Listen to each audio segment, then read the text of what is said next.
ఆ మాజీ మంత్రి వైసీపీలో కీలక నేత. కానీ సీఎం జగన్ తీరుపై అసంతృప్తితో ఉన్నారు. నిన్న మొన్నటి వరకు జిల్లాలో అధికార పార్టీ రాజకీయాలను ఆ నేతే చక్కబెట్టారు. గతంలో వైసీపీ అభ్యర్థులకు టిక్కెట్లిచ్చిన చేతులతోనే ఇప్పుడు తన సీటు కోసం దేబిరించాల్సిన దుస్థితి దాపురించిందనే ఆవేదన వ్యక్తమవుతోంది. సిట్టింగ్ సీటు కోసం ఫ్యాన్ పార్టీ పెద్దలతో ఫైట్ చేయాల్సి వస్తోందని అంటున్నారు. ఇంతకీ ఎవరా మాజీ మంత్రి? ఏ జిల్లాలో ఈ పరిస్థితి నెలకొంది? Was this interesting story?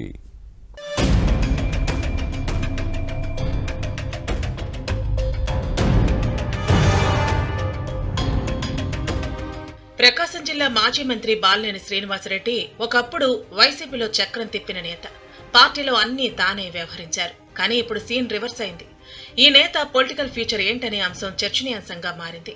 Ongole assembly స్థానం నుంచి ఇప్పటికీ 5 సార్లు ప్రాతినిధ్యం వహించిన బాలినేనికి వచ్చే ఎన్నికల్లో అసలు టికెట్ ఇస్తారా లేదా అన్న సందేహం ఆయన అనుచరులను వెంటాడుతోంది. పార్టీలో చోటు చేసుకుంటున్న పరిణామాలపై ఈ నేత సైతం మౌనం వహించడం హాట్ టాపిక్ గా మారింది. ప్రకాశం జిల్లా రాజకీయాల్లో సీనియర్ నేతగా ఉన్న బాలినేని శ్రీనివాసరెడ్డి ప్రస్తుతం వైసీపీలో అవమానాలను ఎదుర్కొంటున్నారంటూ అనుచరగణం ఆగ్రహంతో రగిలిపోతోంది. సీఎం జగన్ కి దగ్గరి బంధువైన ఈయన వైసీపీ ఆవిర్భావం నుంచి జిల్లాలో పార్టీ బాధ్యతలు మోశారు. కానీ సీఎం జగన్ అధికారంలోకి వచ్చిన తర్వాత ఎదురు దెబ్బలు తగులుతున్నాయి.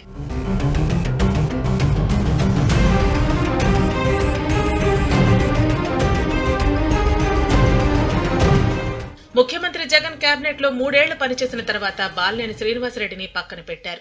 ఆ తర్వాత ప్రకాశం జిల్లా వైసీపీ రీజనల్ కోఆర్డినేటర్ బాధ్యతల నుంచి పార్టీ నాయకత్వం తొలగించింది. బాలినేని అనుచరులు అప్పటి సంతనూతలపాడు నియోజకవర్గ పరిశీలకుడు భవనం శ్రీనివాసరెడ్డితో పాటు మార్కాపురం టికెట్ ఆశించిన పెద్దిరెడ్డి సూర్యప్రకాష్ రెడ్డిని వైసీపీ నుంచి సస్పెండ్ చేయడంపై పెద్ద రగడే జరిగింది. బాలినేని వద్దని చెప్పినా వినకుండా చీరాల మాజీ ఎమ్మెల్యే ఆమంచి కృష్ణమోహన్ కు పచ్చూరు నియోజకవర్గ ఇన్ఛార్జ్ బాధ్యతలను అప్పగించింది. బాలినేని పట్టుపట్టిన Ongole YCP sitting MP Bagunta శ్రీనివాసులరెడ్డికి టికెట్ నిరాకరించింది. ఆయన స్థానంలో ప్రకాశం జిల్లాతో సంబంధం లేని తిరుపతి జిల్లా చంద్రగిరి ఎమ్మెల్యే చెవిరెడ్డి భాస్కర్ రెడ్డిని ఒంగోలు ఎంపీ అభ్యర్థిగా ప్రకటించడంతో పాటు ఈ పార్లమెంటు స్థానానికి రీజనల్ కోఆర్డినేటర్ గా నియమించింది. ఈ పరిణామాలన్నీ బాలినేనికి ఇబ్బందికరంగా మారాయి. తానొకటి చెబితే పార్టీ నాయకత్వం మరొకటి చేస్తోందని ఆవేదన వ్యక్తం చేస్తున్నారట.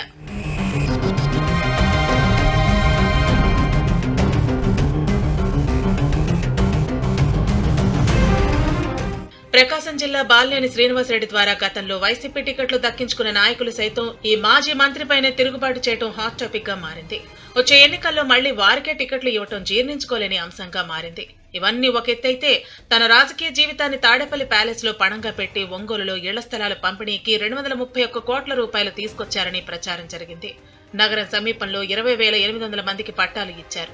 ఈ కార్యక్రమానికి హాజరైన సీఎం జగన్ బహిరంగ సభలో తన గొప్పలు చెప్పుకున్నారే తప్ప బాలినేని పేరును ప్రస్తావించకపోవడం చర్చనీయాంశంగా మారింది.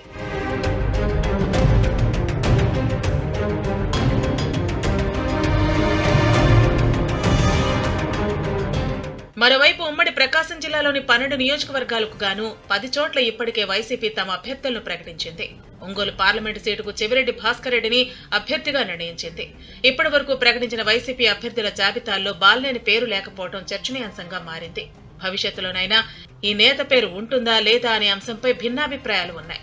అవకాశం దొరికినప్పుడల్లా వైసీపీలో తన పరిస్థితిపై బాలినేని చేస్తున్న షాకింగ్ కామెంట్స్ తాడేపల్లి ప్యాలెస్ పెద్దలను షేక్ చేస్తున్నాయి. పూలమ్మిన చోటే కట్టెలు అమ్మాల్సిన దుస్థితి దాపురించినట్టు ఈ నేత అనుచరులు ఆవేదన వ్యక్తం చేస్తున్నారు. వైసీపీ పరిణామాలపై బాలినేని శ్రీనివాసరెడ్డి తీవ్ర అసంతృప్తితో ఉన్నారనే టాక్ నడుస్తోంది. ఇకపై ప్రకటించే అభ్యర్థుల జాబితాల్లో అయినా ఈ మాజీ మంత్రి పేరు ఉంటుందో లేదో అనే అంశాన్ని పరిశీలించేందుకు వేచి చూడాలి మరి.